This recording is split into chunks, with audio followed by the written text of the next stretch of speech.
নবীর একটা আদর্শের কারণে জান্নাতে যাবে। সিরত মানি আদর্শ। আর এটা আমরা কদমে কদমে মুহতাজ।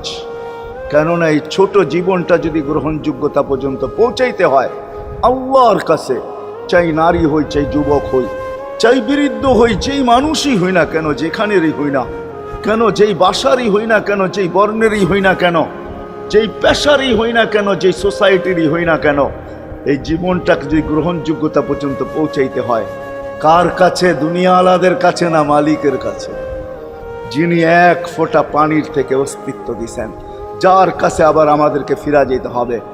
পালানের কোনো সুযোগ নাই। এই জন্যই কোরআন আমাদেরকে বোঝায় আইনাল মাফার। আল্লাহ বলতেছে কোথায় ভাগবে তুমি, বলো কোথায় ভাগবে? কবির কথাই সত্য, যদিও নাকি পালাও তুমি আকাশেতে লাগিয়ে সিঁড়ি, সিঁড়ি লাগাও যদি আকাশ